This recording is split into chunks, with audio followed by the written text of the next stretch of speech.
Assalamualaikum warahmatullahi wabarakatuh.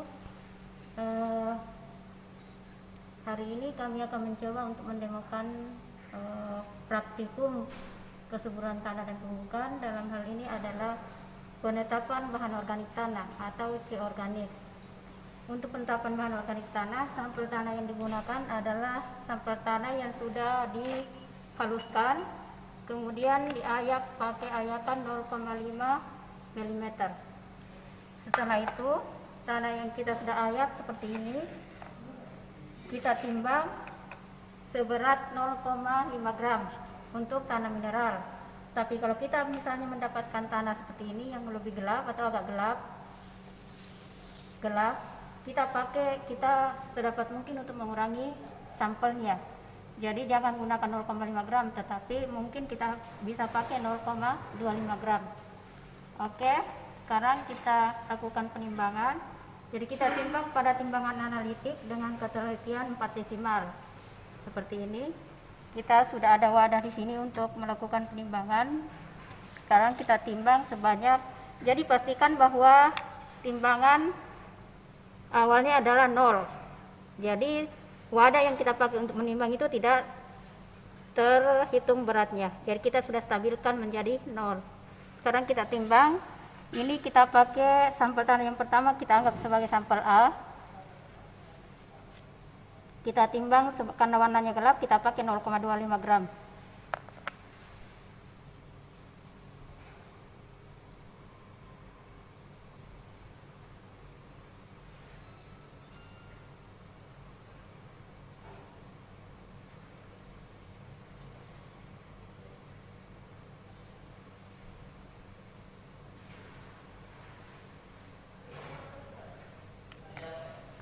Sudah kita timbang 0,25 gram. Kita tunggu sampai angka di timbangan atau berat di timbangan stabil, baru kita catat. Oke. Jadi beratnya kita timbang setelah angka di timbangan stabil atau sudah berhenti, tidak berubah lagi. Kita catat beratnya di sini menunjukkan 0,2550 untuk sampel tanah A. Jadi kita catat seperti ini. Kemudian sampel kita masukkan ke dalam Erlenmeyer sebagai alat yang digunakan untuk penetapan C organik.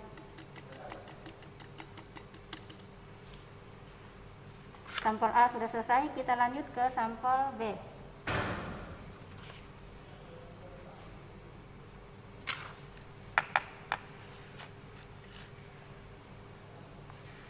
Ini timbangannya karena belum stabil, kita stabilkan dulu menjadi 0,0. Ya. Kemudian kita timbang untuk sampel B.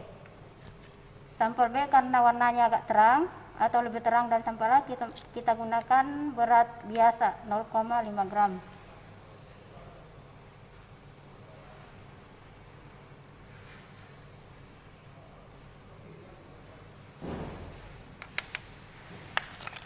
Jadi beratnya kita catat.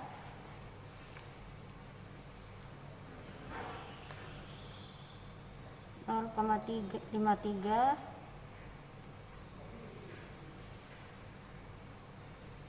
(86).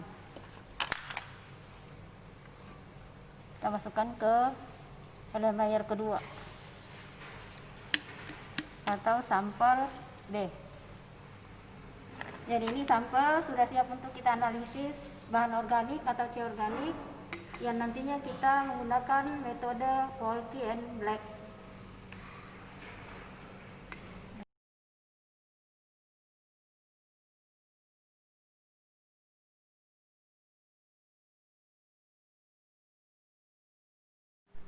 Baiklah, sekarang kita lanjut ke tahap analisis. Ini tadi sampel yang sudah kita timbang. Kemudian kita siapkan untuk belangko sebagai pembanding. Sebelum kita mulai analisis, kita perlihatkan dulu alat dan bahan yang akan kita gunakan dalam proses atau prosedur analisis C organik tanah ini. Yang pertama bahannya adalah kalium dikromat atau K2CR2O7 1N, kemudian Aquades Selanjutnya ada natrium fluoride atau NaF, kemudian asam fosfat atau H3PO4 85%, indikator difenilamin, serta yang terakhir sebagai penetrasi adalah larutan ferrosulfat atau FeSO4 7H2O. Oke.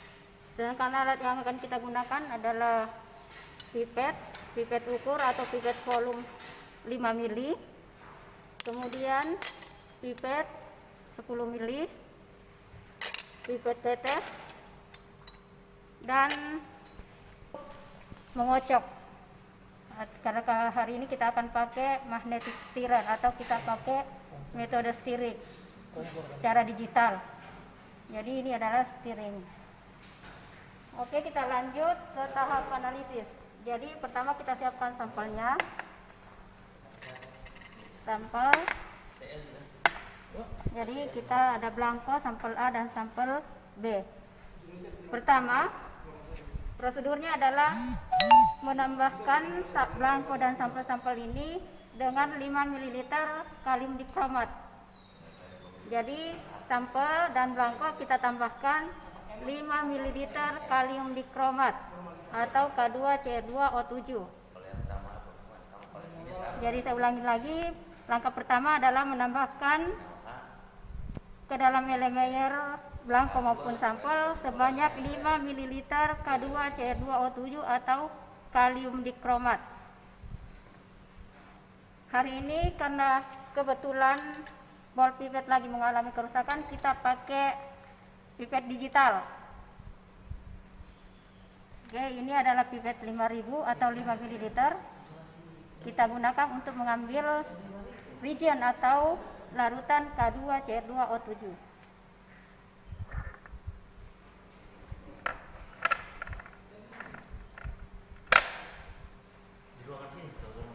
Pertama kita masukkan di blanko, kemudian sampel A,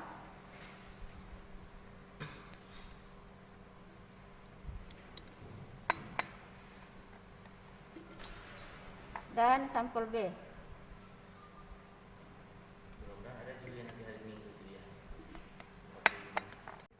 Oke, selanjutnya kita tambahkan asam sulfat atau H2SO4 sebanyak 10 mili. Oke. Jadi kita tambahkan selanjutnya asam sulfat atau H2SO4 sebanyak 10 mili. Mohon maaf karena kami tadi lupa menyampaikan bahwa asam sulfat juga digunakan dalam prosedur ini. Jadi untuk itu selanjutnya tahap kedua adalah menambahkan asam sulfat ini sebanyak 10 mili.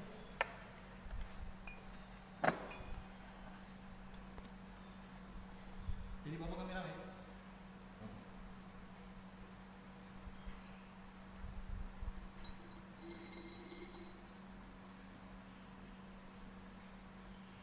Hai guys. Karena pipet yang digunakan adalah pipet 5 mili, jadi kita ambil sebanyak 2 kali untuk sampel masing-masing. Sekarang sampel A.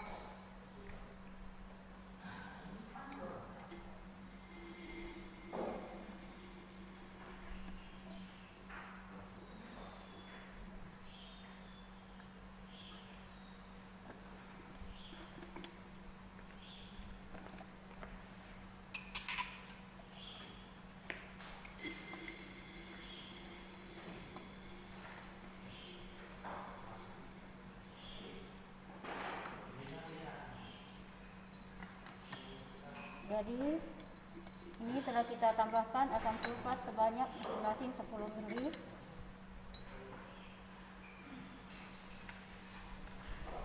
Kita goyang sebentar. Ini digoyang agar tanah atau sampel tanah dengan reagent homogen. Kemudian kita biarkan sekitar 20-30 menit untuk membiarkan asam sulfat atau reagent bereaksi dengan sampel tanah. Di sini karena reaksi asam sulfat akan terasa panas, dan kita biarkan sampai reaksinya hilang atau sampel menjadi dingin.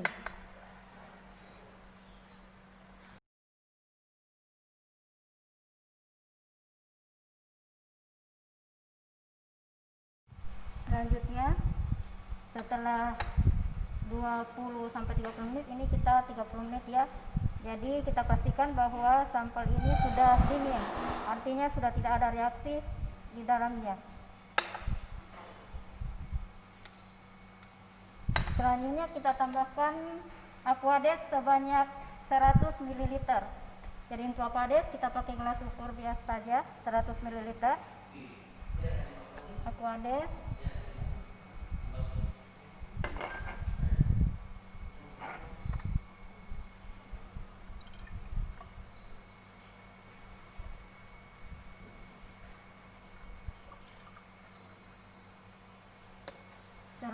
ml. Kita masukkan ke masing-masing air layer. Pertama kita masukkan ke Blanco.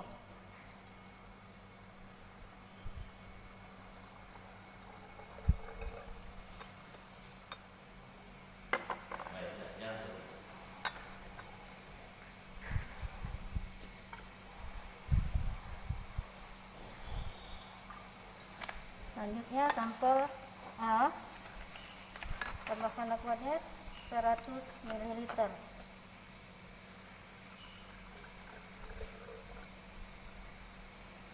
Dan terakhir sampel B.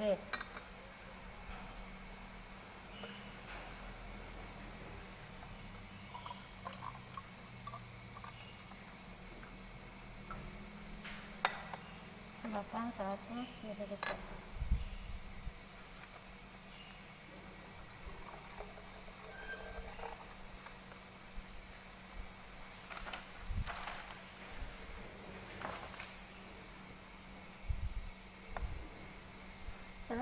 Setelah ditambahkan Aquades, selanjutnya ditambahkan dengan bahan berikutnya, yaitu natrium fluoride atau NaF sebanyak 5 ml menggunakan pipet digital 5 ml. Jadi pip yang kita gunakan diganti di tiap bahan, kita gunakan usahakan pip yang berbeda. Jadi kita pakai pip baru.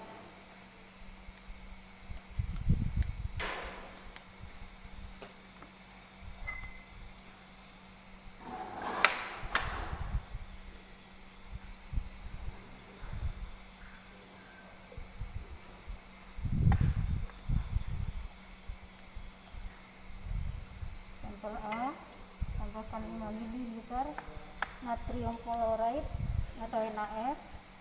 Selanjutnya sampel B.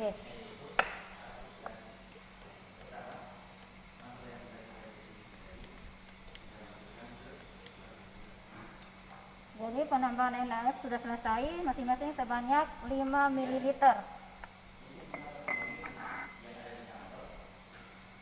Kemudian tip kita ganti untuk reagent berikutnya.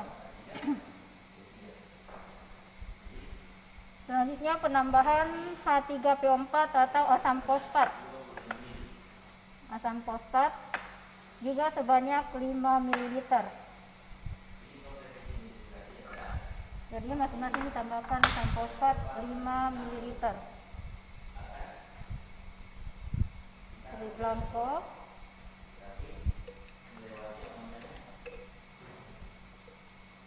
Kemudian sampel A,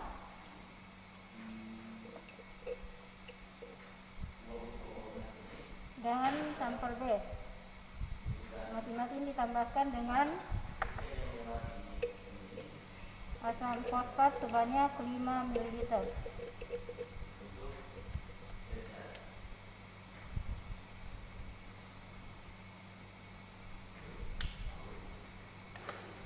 Jadi di sini kita lihat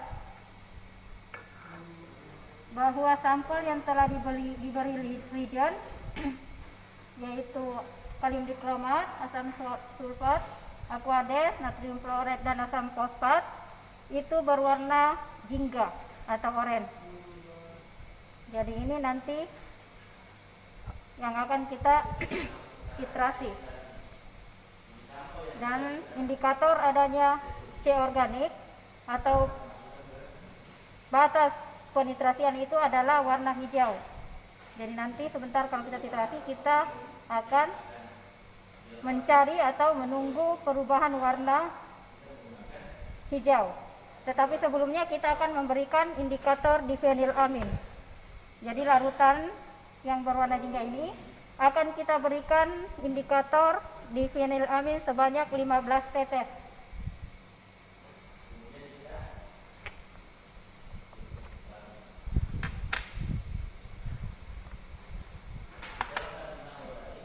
Jadi kita beri indikator difenilamin 15 tetes. Pertama untuk blanko.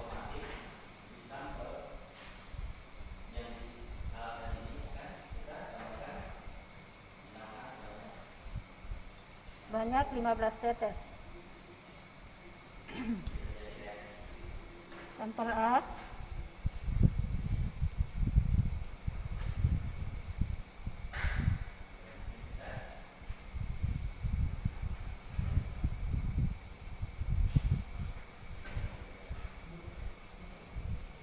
Dan sampel B.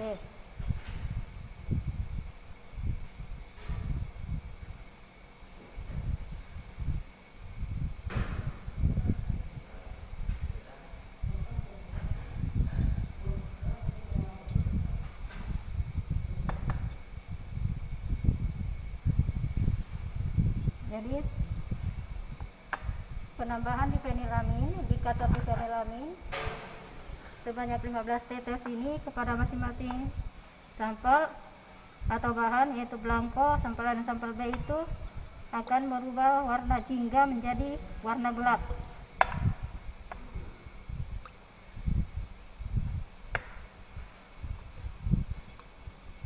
Jadi larutan berubah menjadi warna gelap. Larutan ini sebagai langkah terakhir adalah dititrasi menggunakan FeS4 atau larutan ferrosulfat 1N sampai larutan berubah menjadi warna hijau. Jadi hari ini kita menggunakan digital burette. Ini adalah digital burette yang akan kita gunakan untuk menitrasi sampel yang sudah ditambah reagent. Sekarang kita atur posisinya dulu.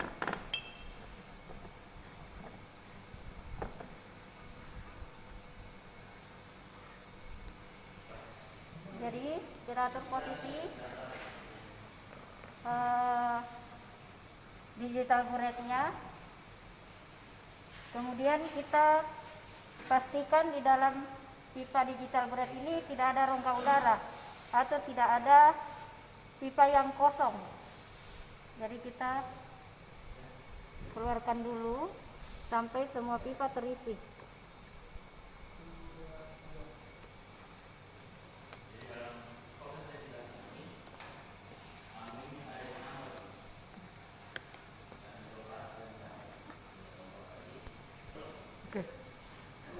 Jadi kita pastikan pipa digital burette ini tidak ada rongga udara atau tidak ada pipa yang kosong, tidak terisi dengan larutan FeS4. Jadi kita keluarkan dulu.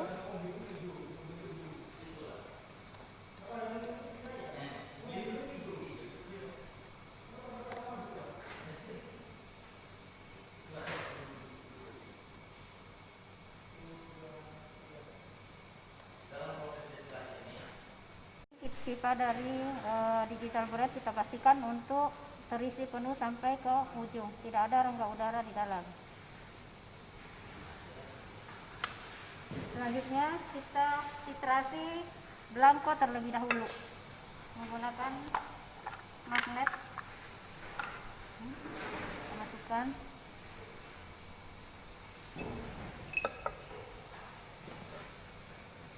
Kemudian kita nyalakan stirringnya.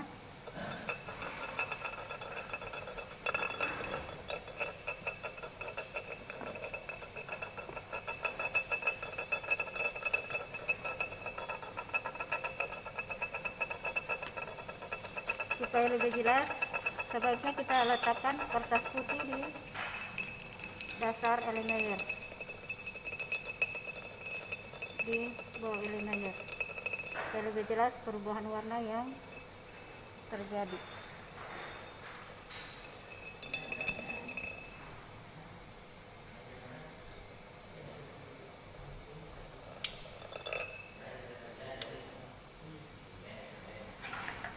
Kemudian kita mulai titrasi dengan memutar tombol pada digital bullet.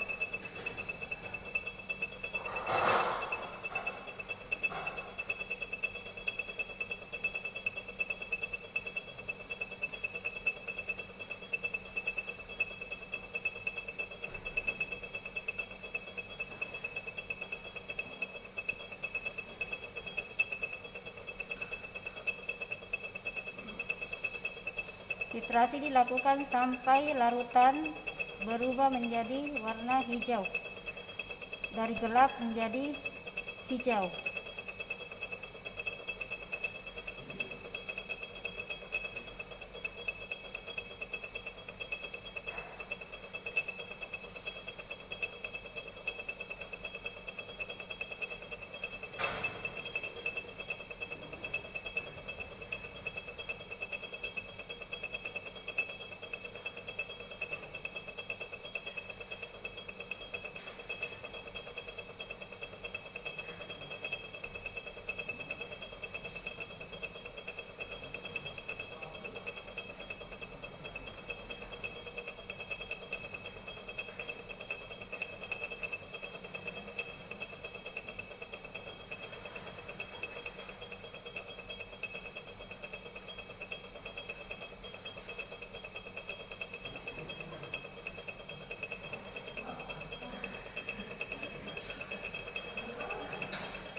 Jadi perubahan warna sebelum hijau akan kelihatan berwarna ungu.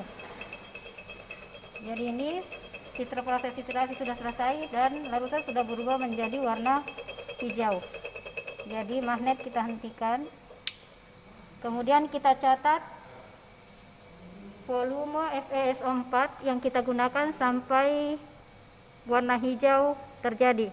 Jadi di sini kita lihat untuk blanko itu kita gunakan ferrosulfat sebanyak 9,44 ml. Jadi itu kita catat.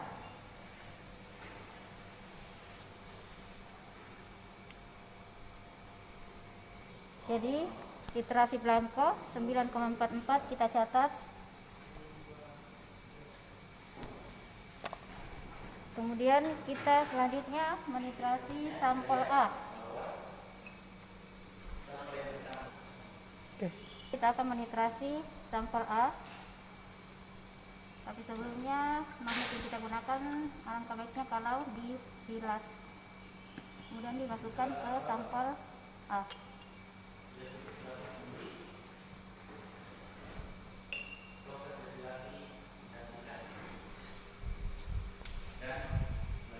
Selanjutnya kita titrasi sampel A.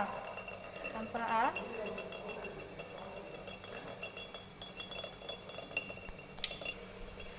Selanjutnya kita titrasi untuk sampel A. Tapi sebelumnya kita clear dulu digital bulletnya supaya kita mulai menghitungnya dari 0 lagi. Kita clear. Ya.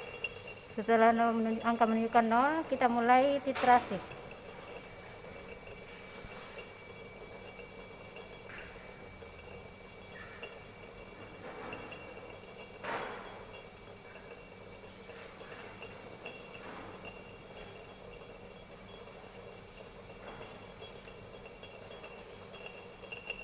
Jadi perubahan warna harus betul-betul diperhatikan.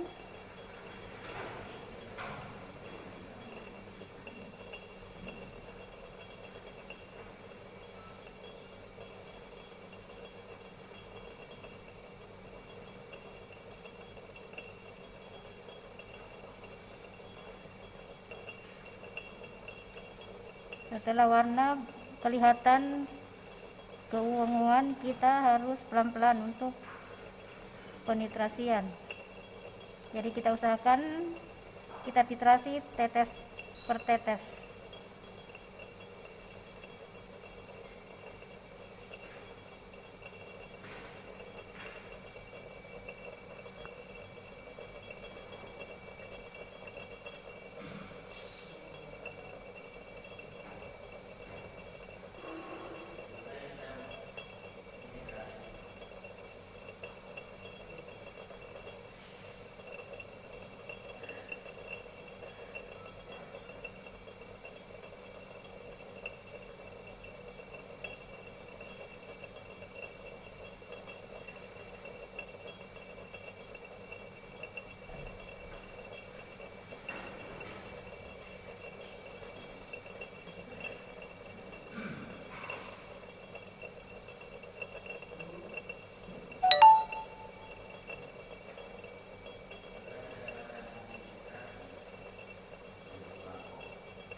Jadi warna sudah mulai ungu.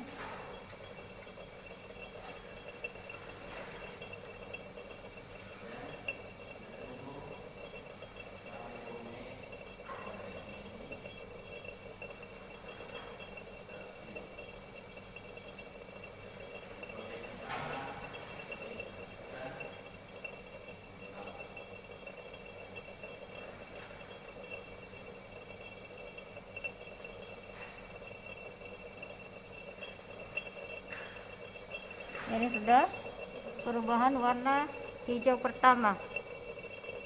Jadi ini kita lihat volume SS4 atau ferrosulfat 1N yang kita gunakan adalah 8,29 ml. Jadi ini kita lihat lebih rendah, jadi penitrasian sampel selamanya harus lebih kecil daripada blanko. Ini 8,29, lebih kecil dari blanko tadi yang 9,44. Hasil titrasi kita catat untuk sampel A.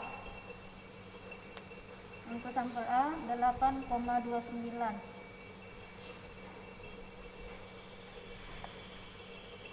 Selanjutnya kita ganti untuk titrasi sampel berikutnya, yaitu sampel B. Sekarang kita lanjut ke titrasi sampel B.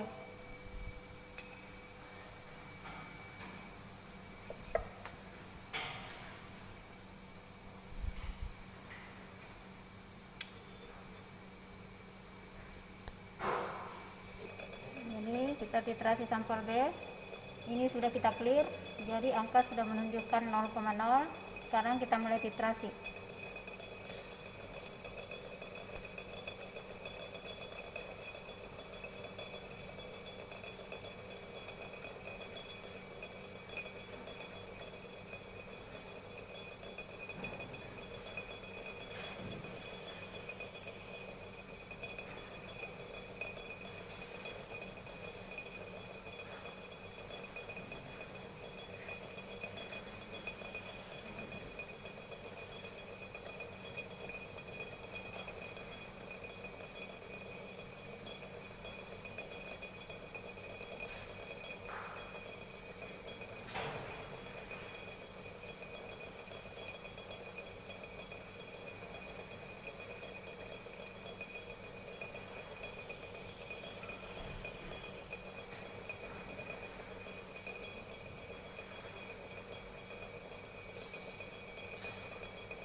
Jadi sudah warna sudah biru tua.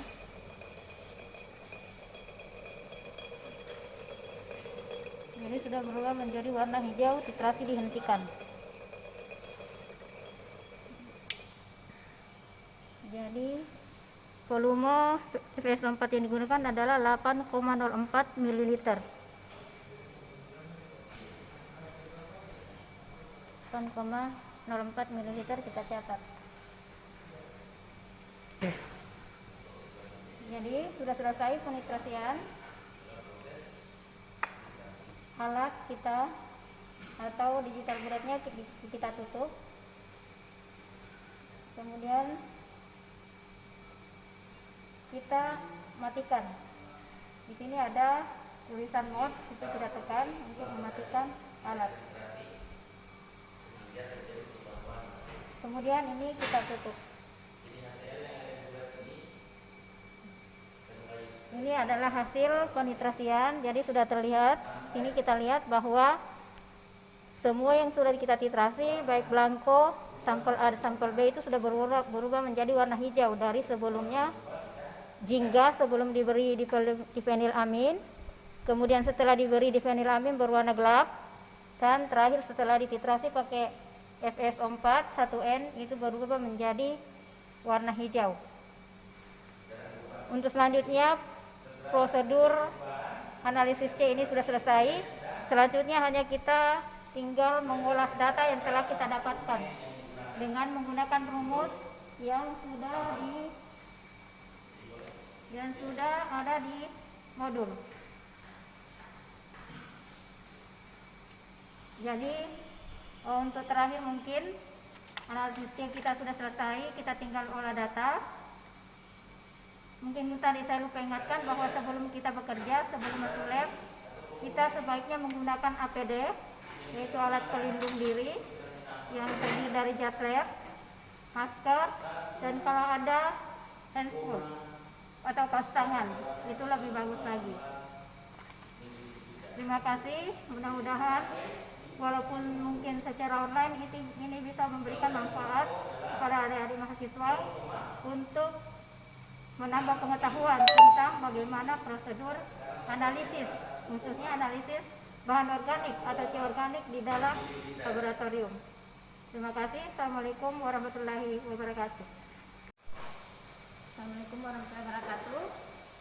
Sebelumnya kita sudah melaksanakan prosedur analisis tanah, yaitu penetapan bahan organik tanah atau C organik.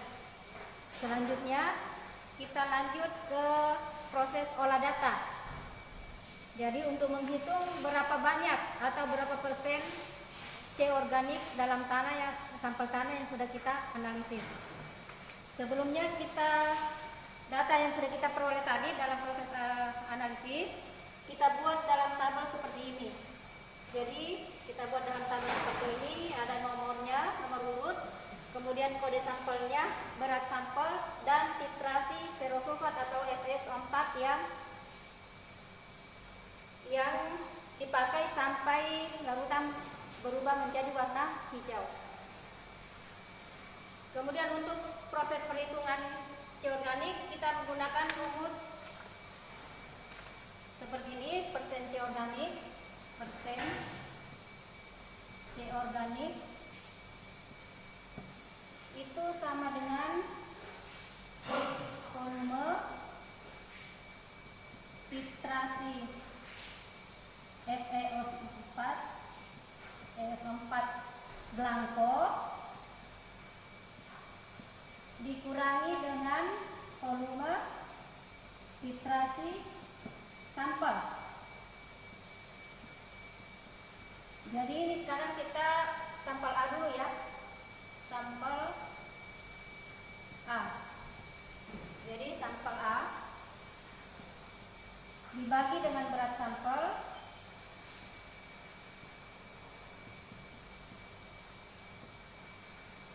dikali normalitas FeS4 yang digunakan. Itu tadi adalah 1N ya. Kemudian dikali dengan tetapan. Jadi tetapannya itu adalah 0,30 dibagi dengan 0,77. Sekarang kita masukkan data yang didapat dari hasil analisis. Volume titrasi untuk PFS4 untuk belangko adalah 9,44. 9,44 dikurangi dengan volume titrasi sampel A. Volume titrasi sampel A adalah 8,29. Dibagi dengan berat sampelnya adalah 0,2550 gram. Dikali dengan normalitas FS4 itu 1, dikali dengan 0,30 per 0,77 sama dengan 9,44 dikurangi dengan 8,29 ya.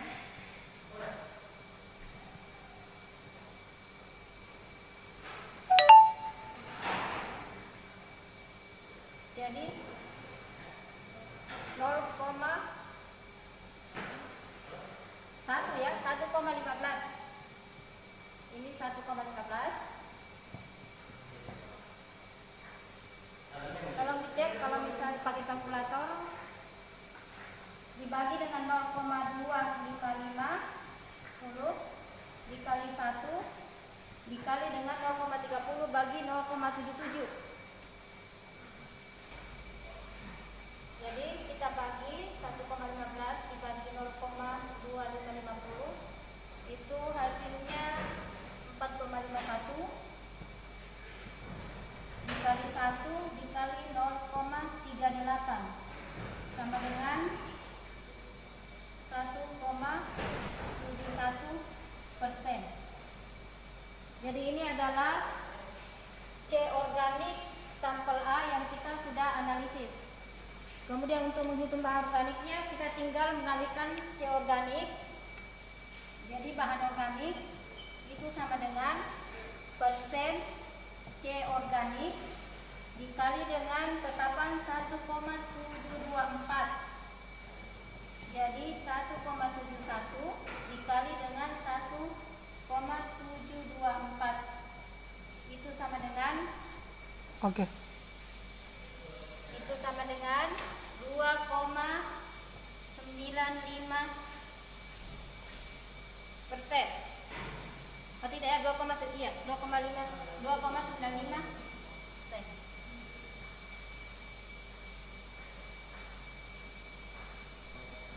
Jadi inilah hasil C organik, perhitungan C organik dan bahan organik sampel A.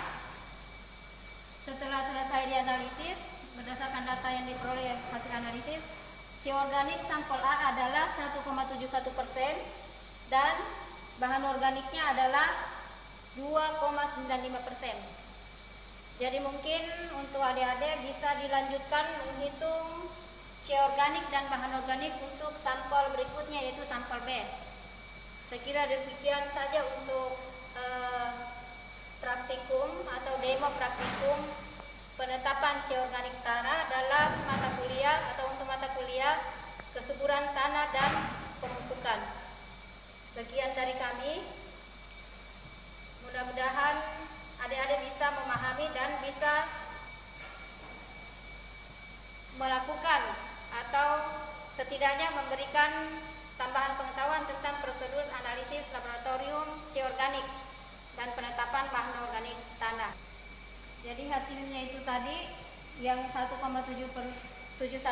itu untuk kriteria tinggi rendah sedangnya adalah masuk dalam kriteria rendah.